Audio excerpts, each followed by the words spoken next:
Great. So we're going to have a look at kind of an expectation of spiritual awakening, and particularly the kind of posture that we need to be in order to partake in that kind of spiritual awakening. Because it's very easy to live our lives almost with like blinkers on. If you've seen horses with, they're kind of little blinkers. We kind of just expect the same thing to happen day to day.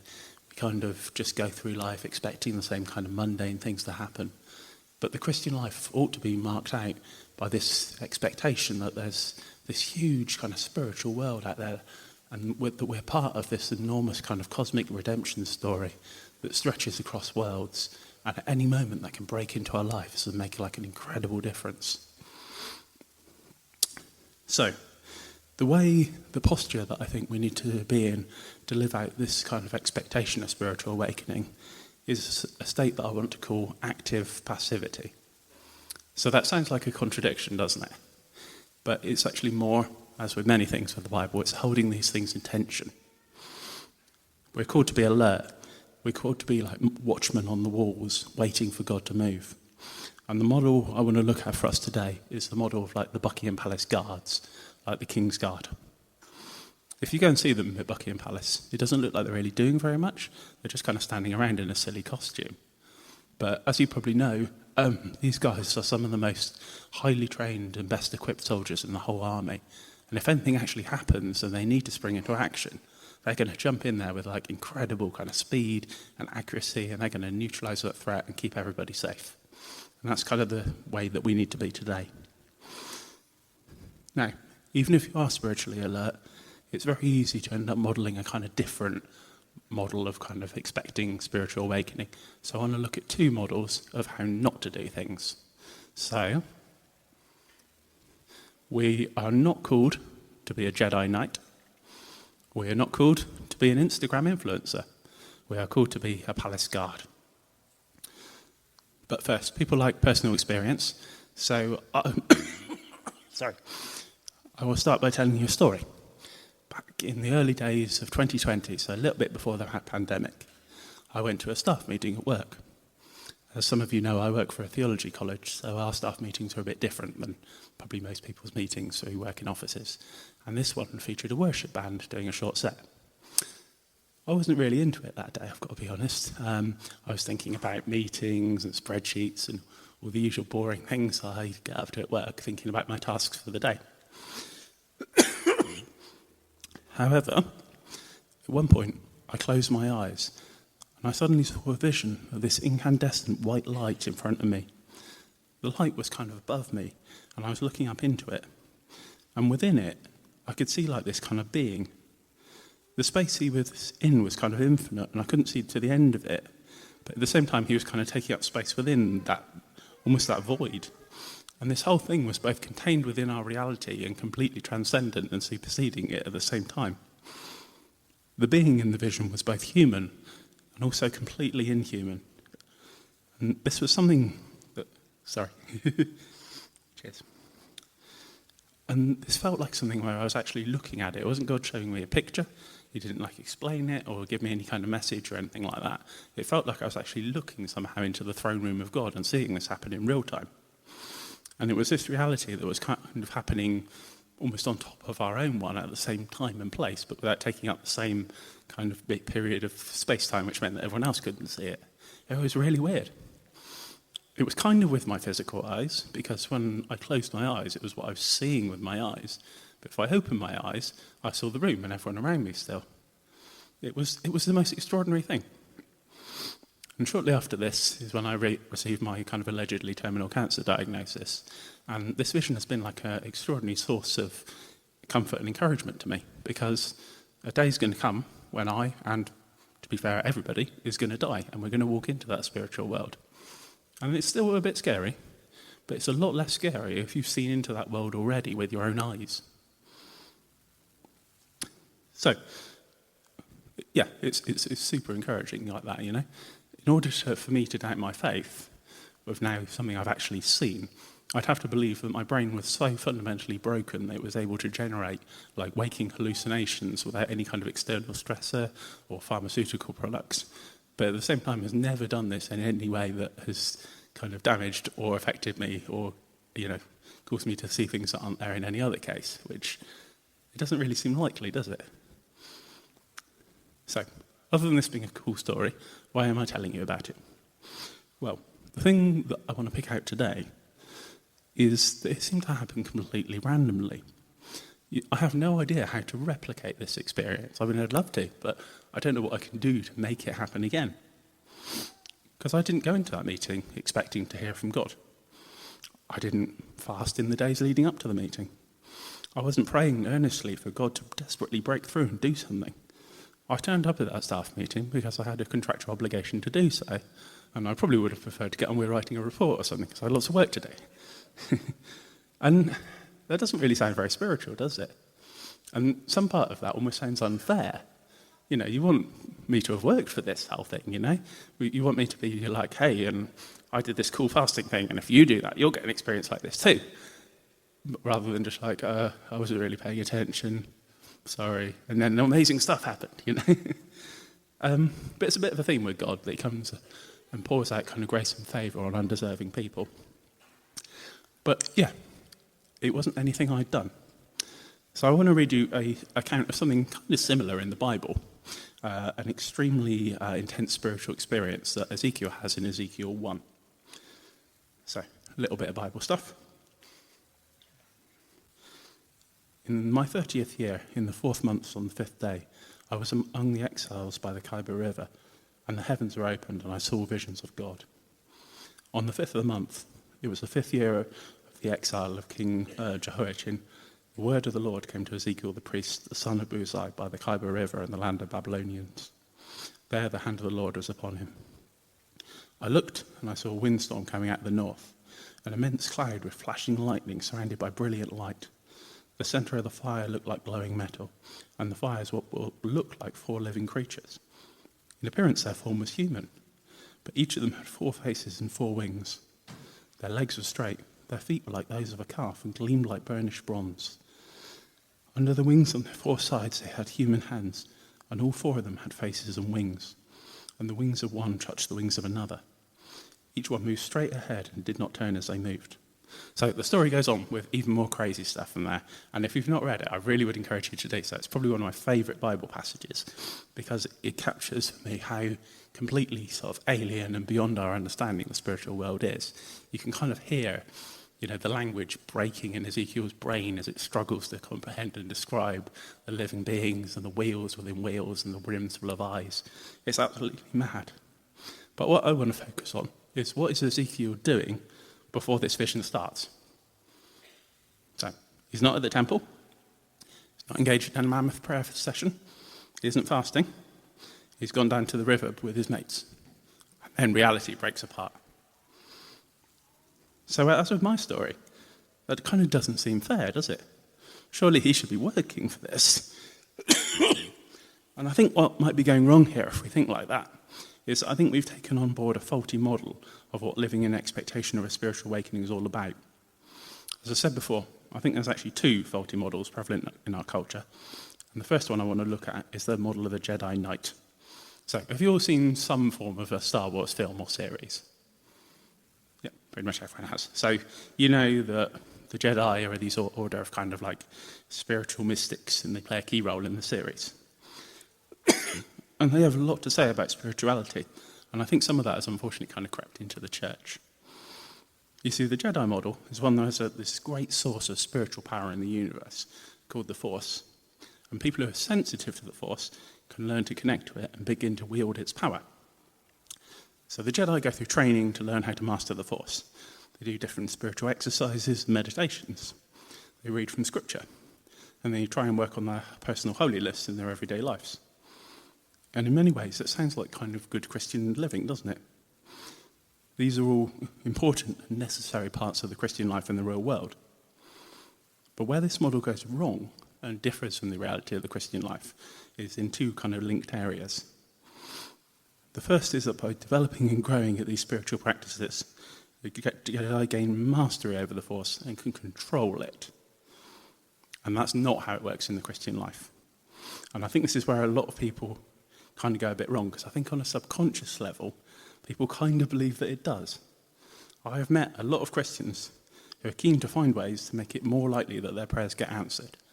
And I get that, because I want my prayers answered too. I would not bother praying them if I didn't want them answered. But the issue is, if we start thinking of God as being something like the Force from Star Wars, this spiritual power that we can gain a measure of control over by doing the right things, then we kind of go a bit wrong. The second, but linked issue, is when we see God as this kind of spiritual power or a spiritual force, but we don't kind of recognise he has agency and personality of his own. And if you combine that together, that makes what I call the Jedi Knight model of Christian spirituality. When a Christian sees God as this largely impersonal source of goodness and love and blessings out there in the universe, and believes that they can tap into God's power to get their prayers answered, as long as they do the right things. As long as they avoid obvious sin, keep to their Bible reading plan, make sure they do their quiet times, fast when they're supposed to, that will make God answer their prayers. And what makes this model so insidious is, on the surface, it looks pretty good. All those things I just said are good things. They are things that you should be doing. You should be not sinning. You should be reading a scripture. You should be spending time with God. Our church has recently been fasting and praying for spiritual renewal, and that is good. You know? Lost my place. Where am I? Yeah, so these practices done with the right motivation are definitely positive things, and they make us more spiritually in tune with God. The issue is, if your view of God is wrong and your heart attitude is wrong, then you end up seeing God as this kind of impersonal force that you can almost manipulate by doing these things and making it more likely that he'll answer your prayers. And if you think that you can kind of control God in that way, then you got another thing coming, unfortunately. And if you want to draw close to God because you think he'll bless you and help you in your earthly life, again, it's not quite right, fortunately. This would be living as the Jedi do. People who use the Force for their own ends, usually good ends, to be fair, but people who you'd never describe as being worshippers of the Force. And we don't want to be people like that. We don't want people who use God for his blessings or draw near to him because of what he can give us. We want to be his worshippers because of who he is. So I said in the intro that we're called into active passivity. And the problem with the Jedi Knight model is that it foregrounds the active element too much. The Force generally doesn't do anything until the Jedi begins to wield it. And that's not how our life should be. You know, I don't come up here confident that God will bless my preaching and that the music that the worship band are playing, and that together we will create this atmosphere where you'll be able to meet God in the ministry times. You know, my role in this is not that important. I just come up here, try and present what God has given me, and when we get to the ministry time, I'm going to be praying very simply for God to show up and do what he wants to do. He might do nothing. He might do something spectacular. But whatever he does do is not a reflection on me or the worship band in any way. Christianity isn't like Star Wars. It's not the story of spiritually empowered superhumans actively saving the world. Christianity is the story of God saving the world, often in combination with his largely anonymous foot soldiers. Now, before we move on to look at the second 40 model for spiritual awakening, I want to introduce Follower to you, who is going to come up and tell us about a positive example of spiritual awakening in her own life. And I want to give her a quick introduction, because if you're my age or older, it's sometimes easier to be like, yeah, what do teenagers have to tell me? You know, what am I going to learn? Well, the first time I met Follower was at a theology discussion event I was running, and she asked like a question about something to do with church history. And I gave like a very kind of simple and dumbed down kind of answer, because I didn't know how much she knew about stuff. And she like tore it to shreds. And I was like, okay.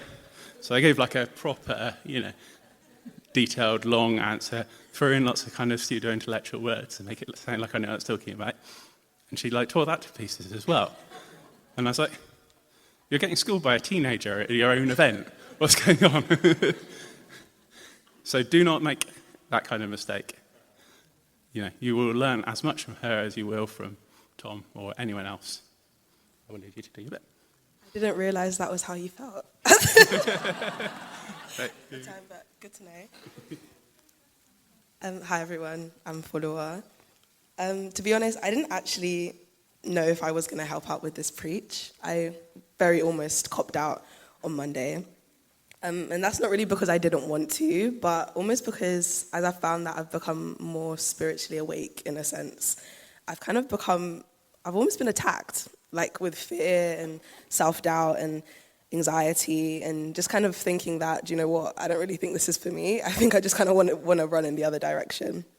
And I guess that sometimes these attacks are actually evidence of, I guess, the spiritual realm kind of breaking into our reality. But I think my reaction to it and my overall choices sometimes to ignore it or not ask someone to pray with me, convinced it's just a feeling that will pass, really stems from my actual lack of an expectation that God's going to solve my problems. I don't always actually expect that the great God of the universe will step in and intercede into what I deem small and insignificant situations. I don't always expect that, although he's made all of these promises, like he's called me by name, he's given me peace, that he has plans for me. I don't actually expect that when I wake up tomorrow, things are going to have shifted. But sometimes I think to myself, what would actually happen if I woke up and I made that choice? And I guess here is kind of where we get into the tension that Duncan was talking about, like where we choose to wait on God expectantly in that active passivity kind of thing. And when I actually sat down and thought about it, I realized that expectation is all about the outcome of a situation, right? When I sit at home and I wait for what my mum will say is many, many, many parcels that come through my door, I'm not waiting for no reason. Like, I really believe they're going to show up. I've been given an assurance, whether that's because I paid a fee, £3.99, that is going to show up on that day at that time, or whether it's because I got sent an email that said that it's out for delivery. I'm not sitting there waiting. I didn't cancel all my plans for that day, waiting for that parcel for absolutely no reason. And sometimes I think maybe I have more faith in Royal Mail than I do God. When I don't expect God to change my circumstances or my emotions, and I know 100% like I'm in no position to do so, I just kind of begin to spiral. My mind just kind of goes in whirls and whirls and whirls until I convince myself that everything is over and I'm kind of doomed. And active passivity is really, really hard. Like, stopping ourselves from interceding in situations can be really difficult. And I think Abraham and Sarah are a really good example of this. Like we see in Genesis that Abraham is given a promise that he's going to have many, many sons. But the first thing that we see is that Sarah hears this and she's like, do you know what, let me go get my servant Hagar. Like, she's going to be the one that's going to carry the children. She doesn't believe that she's actually going to. But in Genesis 15, God gives Abraham another promise. He makes it even clearer. God literally sits face to face with him and says that he's going to have a son and that Sarah's going to carry this child. And we see that God says, I will surely return to you about this time next year, and Sarah, your wife, will have a son. Now, Sarah was listening at the entrance to the tent, which was behind him. So Sarah laughed to herself as she thought, after I am worn out and my Lord is old, will I now have this pleasure? Then the Lord said to Abraham, why did Sarah laugh and say, will I really have a child now that I am old? Is anything too hard for the Lord? I will return to you at the appointed time next year, and Sarah will have a son. And the funniest bit is that after this, Sarah's like, no, I never said that. Like, I didn't laugh. And God is like, yeah, you did. But I think we're sometimes a little bit like that. Like, Sarah had so little faith. She literally was face to face with God and she laughed in his face. She truly didn't believe it was possible. She'd been given like the clearest assurance possible and she still didn't think it was going to happen. And a few weeks ago at small group, I'm in Hannah's small group. Whoop, whoop. But we will pose the question, if God was to physically demonstrate himself to you tomorrow, what would that look like? And I was talking to Pat and Nigel, and if you don't know Pat and Nigel, they're literally sitting right there, get to know them. They're like the wisest people I know. But I was talking to Pat, and she mentioned how when she used to work in a garden centre, she would wake up every morning, and she would pray, God, bring me somebody today that I can talk to about you. Like, you bring me somebody that I don't have to start any conversation, but I will start to talk to about you. And she also said that she prayed every morning, God, make yourself more real to me than every single person I see today. And I just felt like, wow, that was such a big challenge to me. So that Wednesday morning, I woke up and I thought to myself, do you know what, like, we're going to risk it today. I'm going to pray this prayer. I don't really know what's going to happen, but we'll see. So I got dressed, I was on my way to work, and I prayed, God, bring me somebody today that I can talk to about you.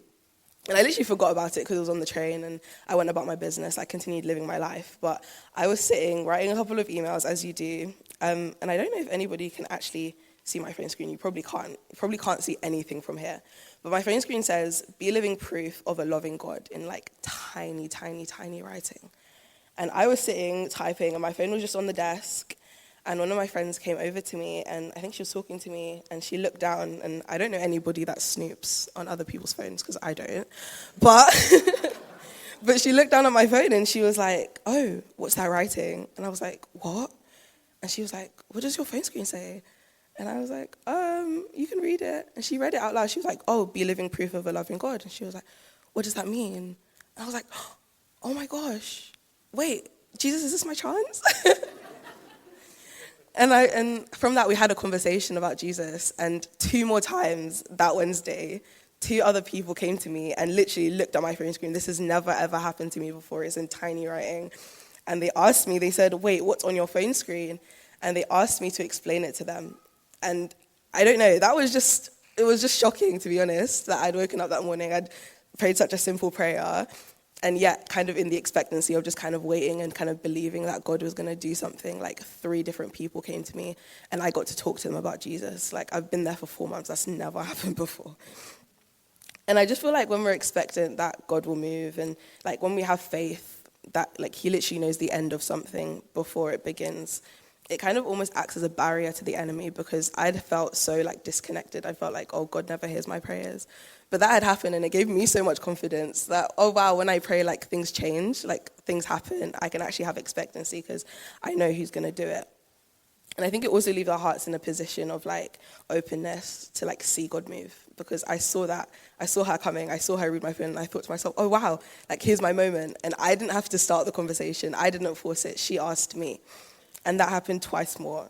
So I just feel like, yeah, it's really possible to see God move in a really tangible way in our lives. So give it a try.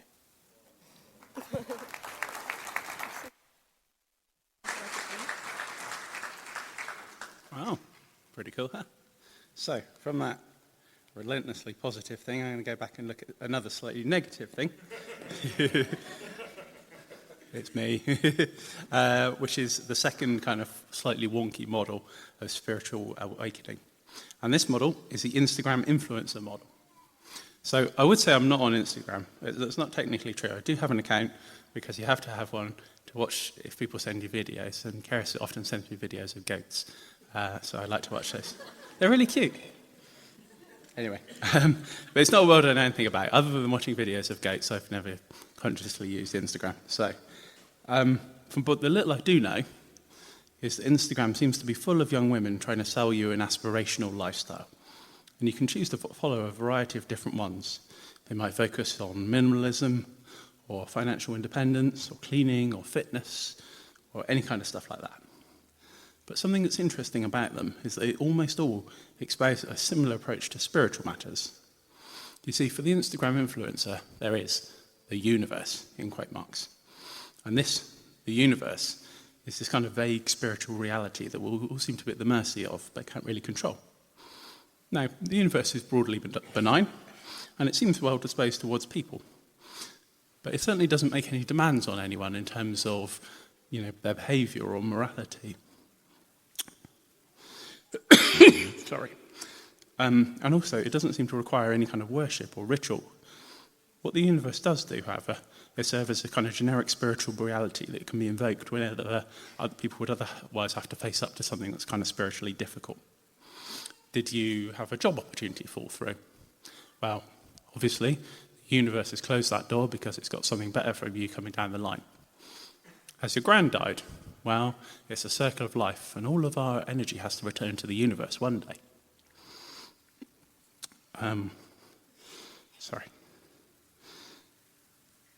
Did you kind of meditate, and did you find yourself more, less alone in your head than you thought, with maybe this voice trying to speak to you? Well, that's probably the universe trying to communicate with you. You see, these people are smart, and they're aware enough to know that there's a spiritual world, and that strict materialism is kind of nonsense. But the great benefit of the universe, it doesn't really require you to change your behaviour to match the dictates of a particular religion, because that's a lot of work, frankly. It doesn't require you to define terms or set dogma, because that can be divisive and cause arguments. And it definitely, and this is most important, doesn't have anything to say to you about your quest for self-actualization, other than to support you in it and generally wish you well. If the universe ever wrote a Bible, it would contain the following passage. And I should have put this up on the screen, I've obviously forgotten. So anyway, one of them, an expert in the law, tested him with the question, "Teacher, what is the greatest commandment in the law?" The universe replied, "You do you, hun. This is the first and greatest commandment. And the second is like it. Be vaguely nice to each other by the standards of the current year. All the law and prophets hang on these two commandments." So when I spoke of the Jedi Knight model, I described it as being too active, of an inert force being wielded by a human rather than someone waiting for God to take the lead. The Instagram influencer model with spiritual awareness is conversely too passive. And I think we've all met Christians who are too passive with their kind of spiritual life. You know, if you believe in a sovereign God, which I do, then it's very easy for you to let go and let God and end up sat on the sofa whilst the world burns down around you. And I think we've all seen stuff like this happen when something really just awful and inexplicable happens and we don't know what to do or say. And you end up overhearing somebody kind of forlornly telling somebody who suffered like an unexpected bereavement that, you know, we might not understand it now, but it's all in God's plan. You know, He works all things together for our good, and, you know, we can't always understand Him. Side note, don't do that. What you're saying is right, but it isn't helpful at the time. You see, we're called to weep with those who weep. And there are terrible things happening in the world, and we don't need to defend God regarding them. We can cry out in pain and lamentation, just like the psalmist would do. God doesn't want us to passively accept the problems of the world, and He doesn't want us to refuse to take action to fix injustice and sin, and just sit there waiting for Him to bring in His kingdom. We're not meant to tell people, "You do you," and passively leave them to find their own path towards their own vision of flourishing. God wants us to respond to what He is doing, to follow where He leads, and to be active in the world. Does that contradict in any way what I've been saying about the Jedi Knight model and the dangers of proactively taking the lead and not being passive, hoping God will kind of follow after you? I don't think it does. I think in the introduction it says that we're supposed to hold these things in tension, and that we're not called to be Jedi Knights, and we're not called to be Instagram influencers, but we are called to be the Buckingham Palace guards. You see, the guards don't charge around looking for situations to cause trouble in, but they don't sit in the guard post and take a nap either. They wait expectantly, ready to react when things are set in motion by others. Like the wise virgins in Matthew 25, they've checked and tested their metaphorical lamps, and they have spare oil to hand, and they're waiting expectantly for when the bridegroom comes. And so that's what I want us to do now. We're going to go into a time of ministry, I think. And if you want prayer, then you will need to actively respond to that invitation and come down the front. But we're going to come down the front to meet with God and find out what He wants to do, rather than something I've decided would be a good thing for us to pray for. So hopefully that model's holding these things in tension. And I think if we come down here, expectant for God to do something, expecting there to be some kind of spiritual awakening, then, you know, we come in a state of this active passivity, we can be here to respond to whatever it is He wants to do. So, shall we find out?